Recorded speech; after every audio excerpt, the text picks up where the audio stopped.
سائنسی انقلاب نے انسان کی تاریخ کا دھارا بدل دیا۔ اس سے پہلے لوگ یہ سمجھتے تھے کہ بیماریاں، وبائیں، سیلاب، زلزلے اور دیگر قدرتی آفات کسی اوپر والے کی ناراضگی کے سبب ہے۔ لیکن اس انقلاب کے بعد انہیں بہت جلد پتہ چل گیا کہ ان کی وجوہات خالصتاً مادی ہیں، اور یہ کہ ہم اپنی عقل و خرد اور مشاہدے اور تجربے سے یہ ساری وجوہات جان سکتے ہیں۔ ہماری جو روزمرہ کی زندگی ہے، جدید زندگی ہے، یہ ممکن نہ ہوتی اس سائنسی انقلاب کے بغیر۔ لیکن اب سوال یہ پیدا ہوتا ہے کہ یہ یورپ میں کیوں برپا ہوا، چین یا ہند یا عرب میں کیوں نہیں؟ اب بعض لوگ یہ کہتے ہیں کہ یورپ میں بہت بڑے بڑے سائنسدان پیدا ہوئے تھے، مثلا گیلیلیو گیلیلے جو ایک اٹالین تھا، یا آئزک نیوٹن جو انگریز تھا۔ انہوں نے حرکت کے قوانین دریافت کیے اور یہ معلوم کیا کہ سیارے اپنے محور پر کیوں گھومتے ہیں۔ یا پھر لیووزیئر کی مثال دی جاتی ہے، جو ایک فرانسیسی تھا اور جس نے آکسیجن دریافت کی تھی اور یہ بھی معلوم کیا تھا کہ چیزیں کیوں جلتی ہیں۔ لیکن اگر دیکھا جائے تو اسلامی تہذیب میں بھی بہت بڑے بڑے سائنسدان پیدا ہوئے ہیں۔ 9ویں سے 13ویں صدی تک صرف مسلمان ہی تھے جو اعلیٰ قسم کی سائنس کیا کرتے تھے۔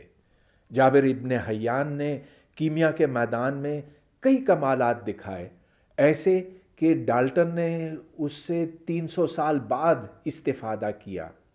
یا پھر ابن الہیثم کی مثال ہے، جس کی مارکۃ الآراء کتاب المناظر صدیوں تک پڑھی گئی۔ پھر ابن سینا کی کتاب لیجئے قانون الطب، جو طب میں ایک کلیدی حیثیت رکھتی ہے۔ لیکن تاریخ پر ایک نظر ڈالنے سے یہ پتہ چلتا ہے کہ مسلمانوں کے علاوہ دوسرے لوگ بھی ہیں جنہوں نے سائنس کے میدان میں بہت بڑے بڑے کمالات دکھائے تھے۔ ہندوؤں کی مثال لیجیے، سائنس اور خصوصاً ریاضی کے شعبے میں آریہ بھٹا کی مثال ہے، جس نے سب سے پہلے سائن اور کوسائن کے ٹیبلز بنائے تھے اور جس نے ایسی ایکویشنز حل کیں جو بعد میں سائنسی انقلاب کے وقت کام آئی تھیں۔ یا پھر بھاسکرا کی مثال ہے، جس نے ایک ابتدائی قسم کی کیلکولس کی دریافت کی تھی۔ اگر ہم چین کی قدیم تہذیب کی طرف نظر کریں تو پتہ چلتا ہے کہ وہاں بھی بہت بڑے بڑے نام تھے اور بہت سے ایسے کام جو سب سے پہلے چین میں ہوئے تھے۔ مثلا کاغذ بنانے کا فن وہاں سے شروع ہوا، قطب نما ان کی ایجاد ہے۔ بارود سب سے پہلے چین میں بنا اور لوہا وہاں بہت مقدار میں بنتا تھا۔ لیکن عجیب بات یہ کہ ان تمام سائنسی کارناموں کے باوجود سائنسی انقلاب نہ چین میں، نہ ہند میں اور نہ عرب میں برپا ہوا، یہ سب سے پہلے یورپ میں آیا۔ میں عجیب اس لیے کہہ رہا ہوں کہ یورپ 5ویں صدی سے لے کر 15ویں صدی تک اندھیرے میں ڈوبا ہوا تھا۔ ہر طرف کلیسا نے پہرے بٹھائے ہوئے تھے، جو اس سے اختلاف کرتا تھا اس کو کٹہرے میں کھڑا کیا جاتا تھا، اس کو اذیتیں دی جاتی تھیں اگر وہ بات نہ مانے، اور ان گنت عورتوں کو چڑیل ہونے کے الزام پہ زندہ جلایا جاتا تھا۔ یہ ایک ایسا دور تھا جہاں تمام عقل و خرد کی باتوں کو سختی سے دبایا جاتا تھا، اور ایسی گھٹن کی فضا میں کیا سائنس، کیا علم، کیا نئی بات ہو سکتی تھی؟ تو پھر خرد افروزی اور روشن خیالی کا زمانہ یورپ میں کیسے آ سکا؟ وہاں پر سائنس اس تمام اندھیرے اور تاریکی کے باوجود کیوں پنپ سکی؟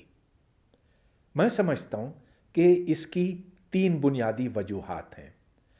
سب سے پہلے سائنس کی جو کامیابیاں ہیں اور اس کی جو دریافتیں ہیں، ان کو صرف یہاں تک محدود نہیں کیا گیا، بلکہ ان کو دیکھ کر یہ نتیجہ اخذ کیا گیا کہ ہم سائنس اور عقل اور خرد اور تجربے اور مشاہدے سے دنیا میں جو کچھ ہے اس کو ہم سمجھ سکتے ہیں کہ کوئی ایسی چیزیں نہیں ہیں جو انسان کی سوچ سے بالا ہو۔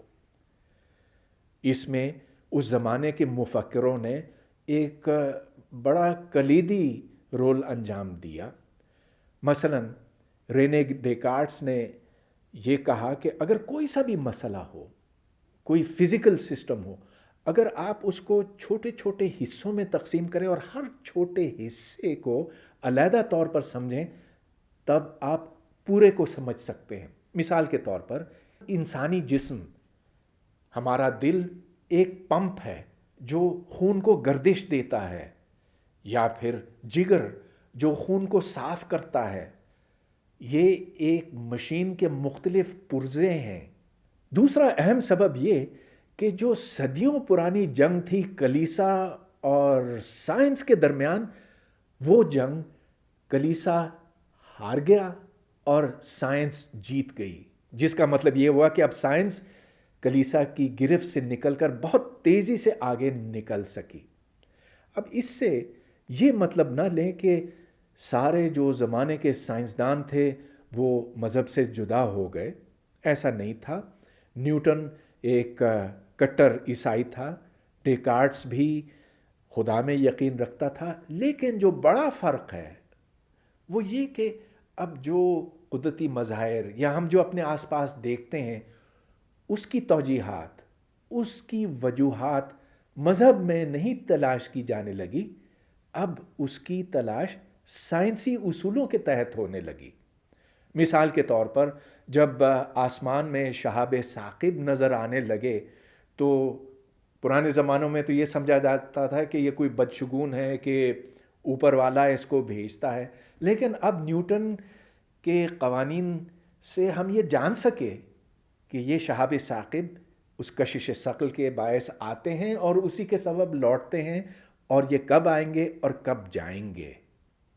تیسری اور آخری اہم بات یہ کہ یورپ میں کہیں کہیں ایسی درسگاہیں، ایسی یونیورسٹیاں تھیں جہاں آزادی فکر کو تحفظ حاصل تھا، اور باوجود اس کے کہ کلیسا کا دوسری جگہوں پر بڑا سخت دباؤ تھا، لیکن یہ جگہیں اس سے بچ گئیں اور اس لیے وہاں پر آزادانہ قسم کی تحقیق ہو سکی اور نئی سوچ جنم لے سکی۔